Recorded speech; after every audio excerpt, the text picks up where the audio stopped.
What's up, everybody? So I've noticed, and it's not just here in DC. It's all over the place. I've noticed that sometimes Black women are harsher on each other than we are on men. Sometimes we are not the kindest to one another. Sometimes we judge each other a lot harder than we do other people. And I've wondered why. Why is there this kind of non-solidarity, between us? And I go out, I observe body language, I look how, we're looked at. And it's not just, these Karens that are looking at us, like we are the enemy. It's also, we look at each other often like that. Every now and then, I'll just see, a sister kind of give me like, hey, what's up? Kind of a nod of like solidarity. And just kind of like generally understanding each other, being in the skin that we're in. However, why is there this conflict, between us, between women especially? And when I listened to 50 Cent talking to Wayne the other week, saying that he preferred, Latin women or mixed race women, that he looked at those type of women as more desirable because of their features. They just were more appealing because they seem more exotic to him, perhaps like their tan skin tone, and still having like, more kind of European hair to some extent, but still having our features, the big lips and the curvaceousness and the voluptuous men that men desire. And the truth is, as far as me being a woman, I love men, but I have eyes, and I find beauty in all women. I'm not every single woman, but I've seen gorgeous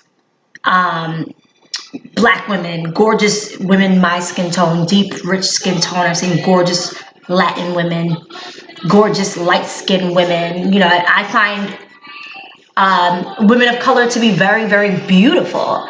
I've seen Amber Rose in person multiple times, and she's ethnically ambiguous, and she's drop dead gorgeous. She's stunning. So I know that I've posted, about colorism before, but bear with me because I'm going to break this down as far as the way that I see things, right? So it's really not a matter of to on one end, right? I have a cousin, and I mentioned this in my colorism video. My cousin looks like a model. He's just insanely physically attractive. He looks like he's gorgeous. I have very beautiful people within my family, and he's a chocolate man. He's very fit, keeps himself up, and he's very melanated. His skin tone is probably richer than mine. And literally every single one of my friends always, like, at the minute that they see my cousin, they're like, oh my God, your cousin is just like drop dead gorgeous.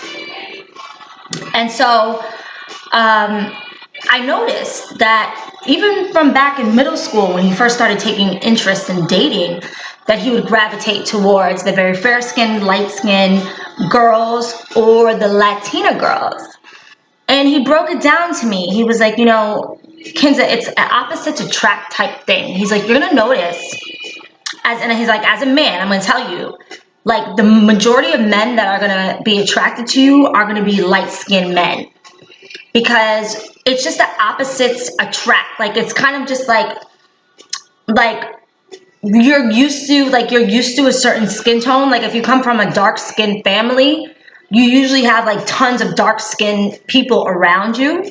So you kind of just get used to that. Like, you kind of maybe are into something that you're not used to, right? And sure enough, the men that always hit on me, like, I very rarely get hit on by chocolate men. It's always like very fair-skinned men, Latino men. And I'm like, maybe, my cousin has a point with that, because maybe it is an opposites attract type thing, and kind of like eating from the forbidden fruit type thing. And it could just be as simple as that, as far as what appeals to somebody. So I'm not going to take away from that perspective. Now, what I will say is, I think that sometimes you got to wonder what happened first. What came first, like the chicken or the egg? Like, on American soil, the stereotypical angry black woman or the bitter black woman, what came first? You know, was she just born bitter and angry and upset? Or was it the conditions of society that made her that way, that made her disposition one that was not so appealing and one that was not so friendly? And if you are constantly under attack and you are constantly under surveillance and you are constantly misjudged and underrepresented and constantly, scrutinized, and and your family is constantly torn apart, and you are on the bottom of the totem pole as far as like earning wages, you know what I'm saying? Like, you're earning the least money out of everybody, out of the men, out of the women, out of all races, you're earning the least. And you also are the most likely to be raising your kid on your own. Like, what came first? You know what I'm saying? Like, why is there a stereotype of an angry black woman? And don't get me wrong, I've been critical of everybody. And so black women are no exception. Okay, ladies, like, I'm a black woman, but just like I can use my mouth to be critical of the Karens and be critical of every other demographic, I gotta let black women know that yes, sometimes our attitudes can be a put off. We can exude a disposition that is harsh, abrasive, could be perceived or misconstrued as bitter, angry, all of these things. But one thing I will say about the black woman is the black woman is usually the realist. And for me, I would rather, as a man, deal with a woman who I know who she is, even if that woman may come across as jagged, to some degree jaded, to some degree harsh. I would rather deal with all of that and know who you actually are than deal with a Karen who's basically the devil in sheep's clothing all day. You know what I'm saying? Like, give me the raw, give me the real. So, this video is about feminism, and feminism defined is the advocacy of women's rights and the basis of equality of sexes. Now, feminism was birthed Seneca Falls Convention of 1848, and basically white women were fighting white men for the freedom to vote and certain things that were associated with male privilege at the time. Now, mind you, slavery was still alive and well at this time. In At this time, 40% of slaves that were owned by women. So they didn't have an issue with oppression of us. Like, they didn't have an issue with, like, us being on the plantation, us having wounds on our back, like slash marks, like gashes of blood pouring down from our backs. They had no issue with that. They had no issue with us working 20 hours in the hot sun where boils are forming on our skin. Like, they had no issue with, like, our men being castrated. Like, they had no issue with where the term motherfucker came from, where it was literally a sex game, where our men were blindfolded, and it was a game to them where they would have intercourse with their mothers. Like, they had no issue with these things. They had no issue with free labor. They had no issue with us being 3/5 of a human being. They had no issue with these things. They had no issue with us being raped by their men. They had no issue with us being impregnated by their men and then using that breast milk to feed their children. There was no issue with white women in slavery because they owned 40% of them owned us. That's almost half. But they did have an issue with their oppression. So they had no issue with us being oppressed. but they had an issue with their oppression. This is the premise that I want you guys to understand as far as the dynamics of feminism and how it's really not a black woman's fight. Be clear, this is not a black woman's fight. This is a white woman's fight. Are we bitter from slavery? Well, it happened so long ago. Why haven't you guys gotten over it? It happened so long ago. Oh, here they go, playing the race card again. It was so long ago. I just don't understand how you can be so intellectually astute when it comes to matters of your profession, but it's selective amnesia when it comes to United States history. Like, who works for 5 centuries and doesn't get a dime?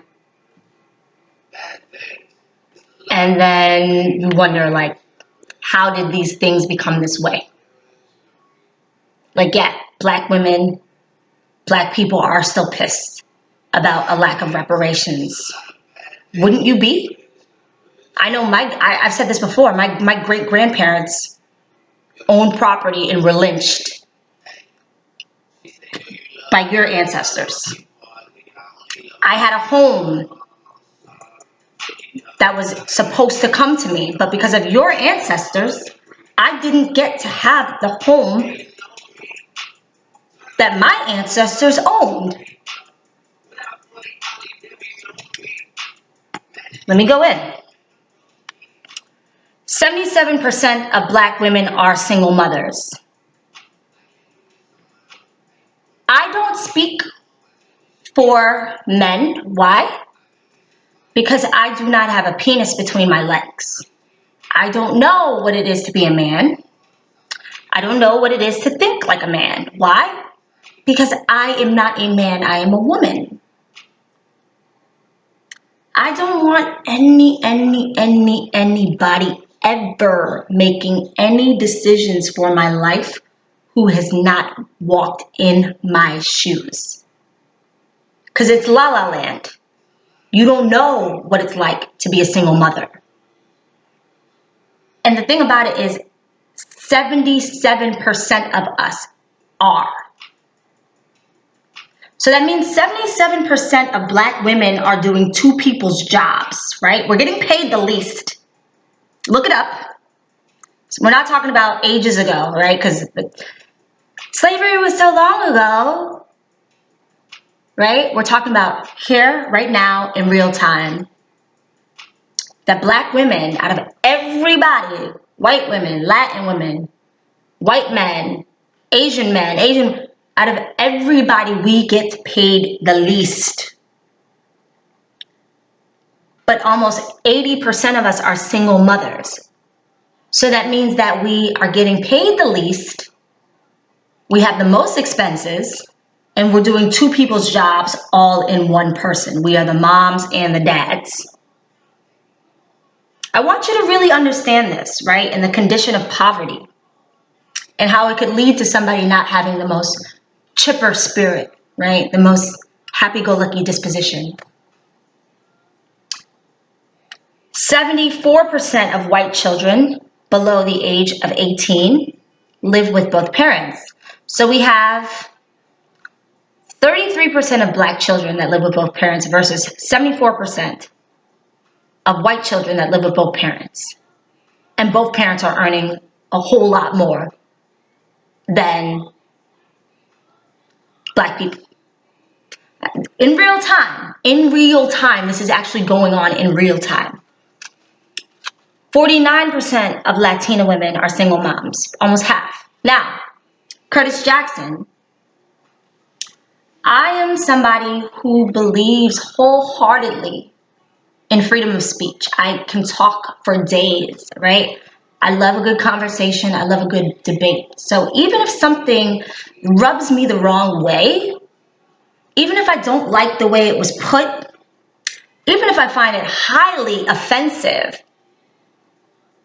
right? Because I'm like, black women, you can't tell me anything about black women.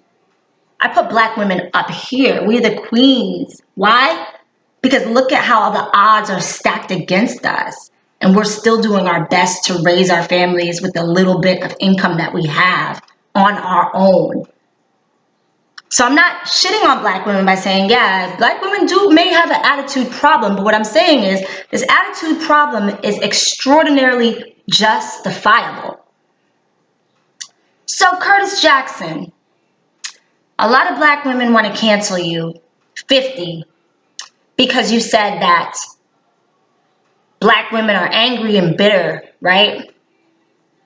That you are out here with the Latina women and biracial women.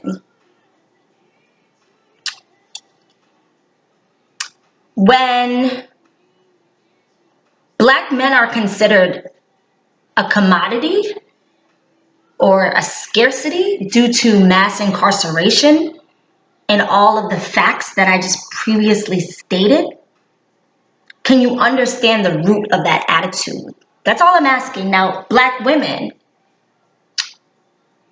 are we creating a culture of deceit? If that man doesn't want you, why should he fake like he does? Don't you want a man who says, you are exactly what I've dreamed of? I love everything about you. I love your skin tone. I love your warrior spirit. I love the fact that you're ride or die. I love your realness. Even if sometimes you have an attitude, I love the fact that you're real. I love your authenticity. I love your richness. I love your soul. I love the fact that historically, we've got something in common. We both know what it means to be oppressed. Right? Wouldn't you love a man with that perspective who recognizes you as a gem and as the diamond that you are? Rather than having a man who secretly desires someone who looks nothing like you, isn't about really what you're about. So we have to be very careful, black women, before we go into cancel culture and go into, oh, we don't want to support 50, make sure that we, don't support his music, don't support this, don't support that. Well, are we punishing somebody for being honest? So, black women, why are we having so many abortions, right? So feminism goes hand in hand with abortion rights, right? A woman's right to choose. I've said this before, I've never had an abortion. I never will have an abortion. I don't believe for myself in abortion. I frankly do not believe that I could live with myself if I decided to abort my own seed. Why? Because my personal belief, I believe that the minute that sperm hits the egg and the minute that there's a child being grown within the womb, that's a life. And I've never committed homicide and I never will. I don't believe in killing. So for me, will never make the decision to have an abortion. Ever, ever, ever. I will never have an abortion. I never have, and I never will. I cannot apply my same logic or code that I set for my life to other people. In America, we have freedom. Liberal is short for liberation. So we have the right and we have the freedom to choose if we want to be mothers or not. Now, what I will say is, why are black women making the choice to have so many abortions? So in 2016, there were over 600,000 abortions, right? About 624, almost 24 abortions, according to the Center for Disease Control, the company that this crazy Karen that lives next door works for. 35% of those abortions were white women, 38% were black women, 18% were Hispanic women, and 8% were considered other. Now, you're looking at these numbers and you're like, well, white women had 35% of abortions and black women had 38% of abortions. The issue is that The black people only make up about 13% of America's population. So we're having more abortions than the majority of women. This small, marginalized, small community. And and I'm not saying this from any moral high horse or whatever, but I believe that there are consequences to actions. And so perhaps, I'm not God, but perhaps there is some sort of moral consequence when you kill your child, when you have an abortion. So again, when it comes to feminism, we have to ask ourselves, who created these feminist standards? Who created this culture? Feminism got a wave back in the day, and I believe around the 50s or so, right around Nam, where a lot of women's husbands were sent to war. And women's husbands were sent to war to go fight, in Vietnam, and this left women in a whole different predicament. Primarily black women, a lot of black women, because a lot of black men ended up fighting in Nam, but a lot of white women. So white women had to figure out what was going to be the new role as far as the responsibilities of being a mom, but also being a provider. And that's really where feminism was birthed. Now, to me, if you've ever been a single mother, which if it's black women that are watching this video, 77% of us, if we're mothers, are, you know that it's a very tough road. There's nothing glamorous about the single mother road. Why? Because you are now working twice as hard. You now have to pretty much live for another human being, which isn't so bad if you don't have to split your time between working and providing for a child. Childcare is out the roof, especially for little ones. You are buying Pampers, you are buying all of these things for your kid with a very fixed income. Prices have gone up on everything. So it's a very difficult task. It's a very difficult role to play. Then, I mean, like, there's a lot of things within our society that do not make it conducive to be a mother, let alone a single mother. You have the school day that ends at often like 2:30, but the work day doesn't end until 5:30. You know what I'm saying? And when they're a little one, how do you deal with that 3-hour gap? There's just so much that you have to worry about when you are a parent. And so it's not a glamorous thing to be a single parent. And to some extent, I'm going to keep it 100, I feel like if there is resentment, at least from black women, with the GLBTQ community, and I'm speaking not really from my perspective, but a perspective that I could see. I believe that black women feel neglected by their men.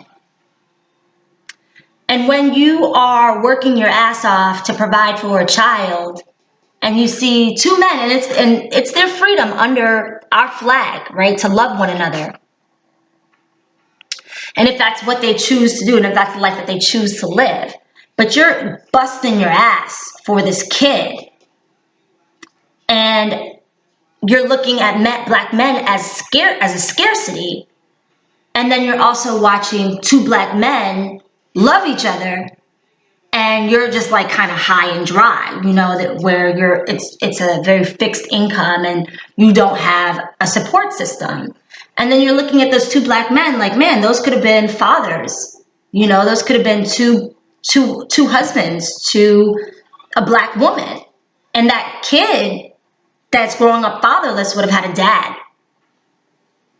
So some people may see that as homophobia. I don't believe that perspective is a fear of gay people, but it's more like, if we're looking at things from a communal standpoint, there's a deficit of kids that grow up with no dad. And if you've grown up with no dad, you know that not only does poverty suck, but also the emotional void that these kids feel from not having a father figure, it's devastating, and it's something that haunts these children for the rest of their lives. There's no, greater degree of dysfunction than somebody that grows up. We've normalized it. We've normalized not having dads, but it's not normal at all. It's dysfunctional. It's abnormal. And so I again go back to Curtis Jackson and say, damn, again, I stick by the freedom of speech under our amendment rights. Just like I say, it is somebody's right to choose who they choose to love who they choose, right?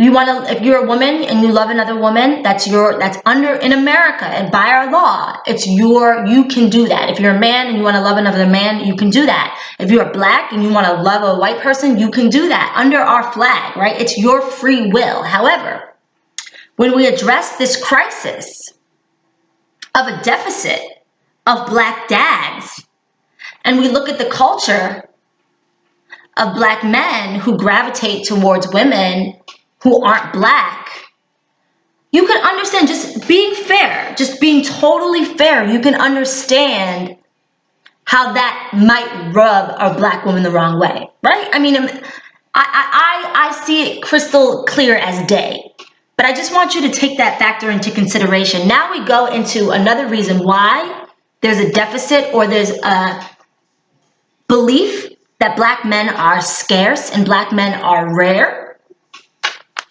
We go back to the liberals, right? Liberal means liberation. So they say liberal is short for liberation. However, under the Clinton administration, right, Bill Clinton signed a crime law that he has admitted has contributed to mass incarceration tremendously. He admitted that, coming from his own two lips. In '94, Bill Clinton signed the Violent Crime Control and Law Enforcement Act. Now, I'm not sure if you know this, but America, one of our big shames is the fact that we harbor more inmates than any other country in the world. And even though black people only make up 13% of the population, black people make up over 40% of people incarcerated. So where are our dads? Where are black fathers? A lot of them are in jail. So Curtis Jackson, 50. And you know what? I'm going to be very honest. I love Lloyd Banks, right? Karma's one of my favorite songs. G-Unit, I was a fan for a long time. I've seen 50 Cent perform on a number of occasions, and I always get hyped. G-Unit. I love it. I get pumped by the music. But as an adult, and again, I'm an artist, and I say freedom of speech, freedom of speech, freedom of speech. I don't believe in content restrictions or filtering content. I'm big on that as an artist. However, we got to look at both sides. When we talk about hip hop and we talk about rap music, a lot of rappers are making murder music. And it's got an energy to it. Drill music. I know the first time I was in Chicago, I heard drill music, and it's like that murder music. It's got an energy to it. Like, whoa, it gets you hyped. It's something about that music that's like, boom. It gets you in that zone. And you want to do destructive things. Tekashi, he makes New York drill music. It speaks to the savage within us, right? And I think every person, every human being has a part of us that's just like pure savage, and it speaks to that part of us that's just like the things that if there were no rules, you would just do, But that savage music, that drill kill music, that murder music, that's saying fuck a cop, do this, do that, sell it, all of that is programming and it's brainwashing. And frankly, you're talking about activity that puts black men in jail, that puts black and Latin men in jail. So I like to give people the benefit of the doubt. But I know Curtis Jackson is very intelligent, right? He's produced and created power, and he's made like a lot of money between his music in between his film production. So I don't want to call him an ignorant man, right? I don't want to call him ignorant because he's not. Is he aware that the stuff that he produces could be considered destructive for the community? Is he aware that the music that he produces could be considered music that contributes to mass incarceration in the prison industrial complex? Pimping. It's a revenue stream. Pimping. It ain't easy, but it sure is fun. That's what they say, right? Pimps make money if they got the right hoes. It's also illegal. It's also an activity that will land you in jail. Selling drugs. Selling drugs is lucrative. It's extraordinarily profitable. Selling drugs has become a communal necessity because of lack of job opportunities. Are we promoting a culture that leads to the very crisis that we try to condemn? So this crime bill that Bill signed reduced inmates being eligible for parole and made mandatory life sentences for felony convicts. And so I just don't understand. And this is my criticism. And on one end, I say, yes, freedom of speech, freedom of speech, freedom of speech, right? But on another end, I say social responsibility. And if rappers are saying we have to fight against mass incarceration in this prison industrial complex and privatize prisons, but with that same mouth that they're using to speak against these things, they're also using to create music that contributes to that lifestyle. I don't know. Can we have it both ways? And then can you also take that same mouth to talk about a bitter black bitch who's angry, likely because her kid has no dad, but also use that same mouth to talk about how you only like biracial and Latina women?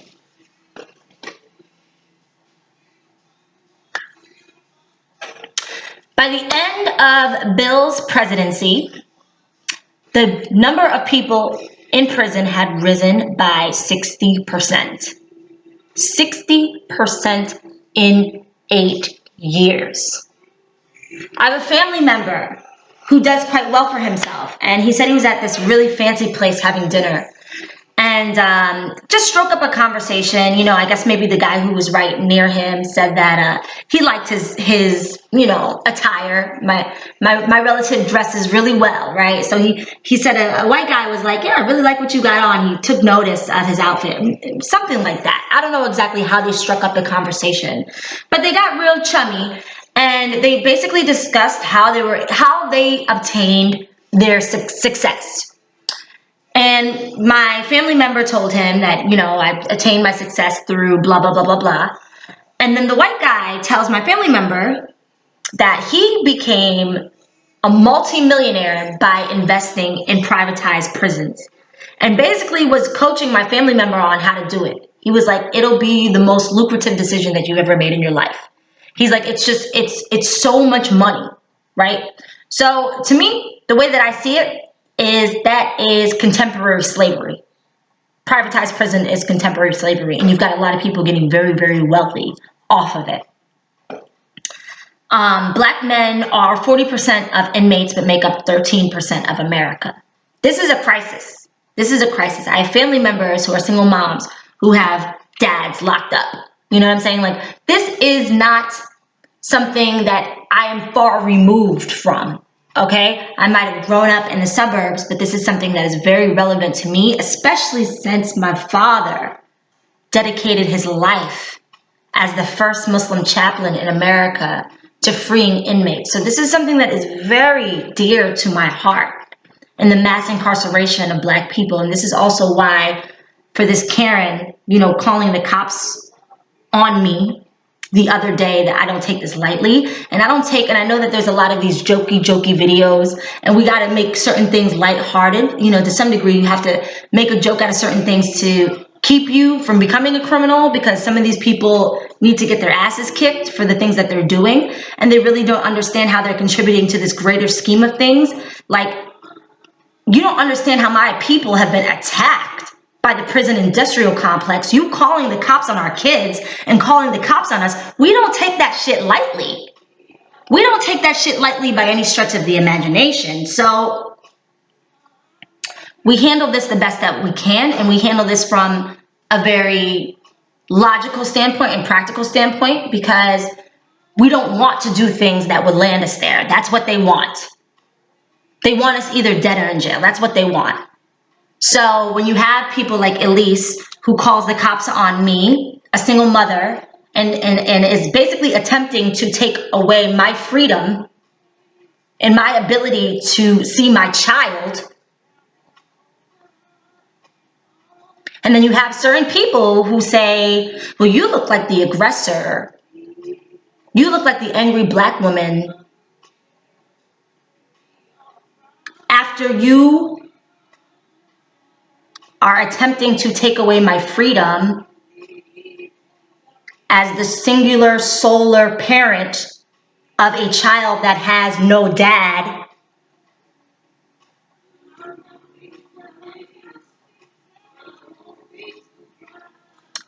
I digress.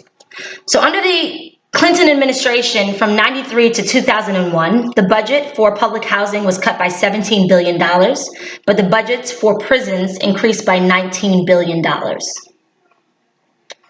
In 1980, there were 41,000 Americans that were in for drug crimes. By 2020, 1/2 so 500,000 inmates currently we have in America. Again, we harbor the largest amount of inmates. And to me, it's a shame. Like beyond like these third world countries, like anything else, we harbor the most inmates out of any other country in the world. The superpower has made poverty a crime and found a way to backhandedly and sneakily and snakily develop slavery in modern time, in 2020. And you wonder why black women are upset. And you wonder why black women seem bitter. And you continuously play the silent third party as if you're so naive. Why? But meanwhile, your people are getting rich off of privatized prisons. And we were used for centuries as the backbone of America for free labor and never got reparations for that?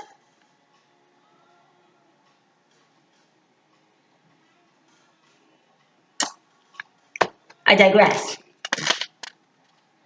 Under the Clinton administration, police have been militarized. The federal grants for cops were tied to the number of drug arrests. So they basically incentivized this. So it wasn't just, I guess there was some relief hearing this. And by the way, I got this from Holy Post Race in America. YouTube it. It's only a quick 17-minute video. It really breaks it down with bullet points. And it's very informative in under 20 minutes. So I got a lot of this information. I want to source where I got some of this information from. I got this information from Holy Post Race in America. Google it, YouTube it. It's a great video to watch if you have 20 minutes to spare. So on one end, that fact provided me a little bit of relief, because I'm like, okay, so law enforcement, like they're not just like doing this just to do it. They provide financial incentives for drug arrests. So there's federal grants that are given to cops for these arrests. So they make more money. The more people that get arrested, the more money that they make. In 1980, there were 350,000 American citizens in jail.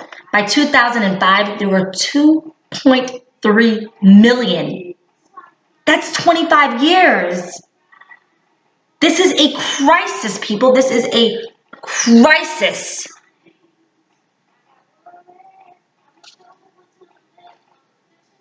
There are more black inmates currently, right now, here in America,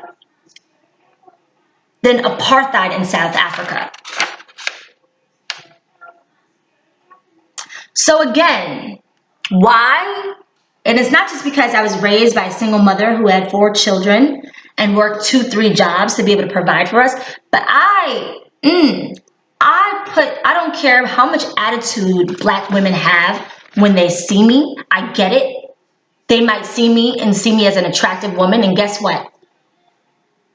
In their mind, and really by the numbers, if black men are scarce, they look at me as competition to their survival.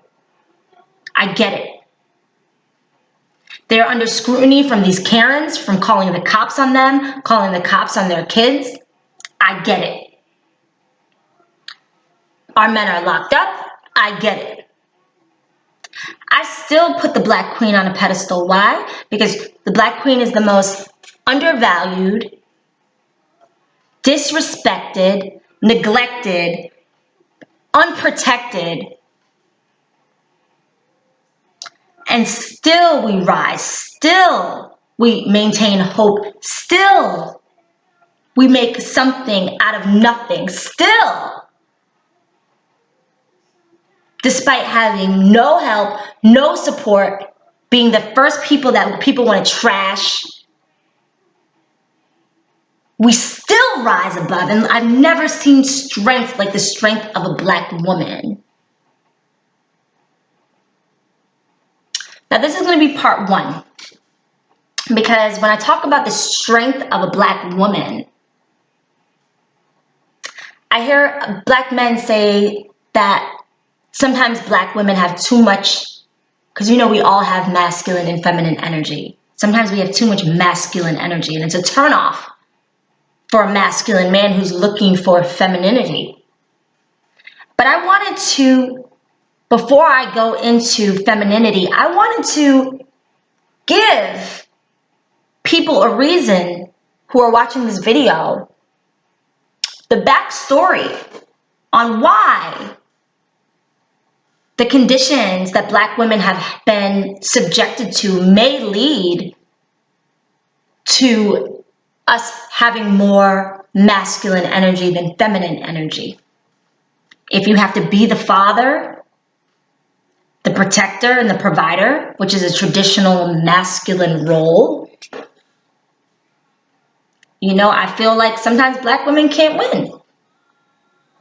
Chastised for having masculine energy, chastised for not being girly enough, but 77% of us are single moms.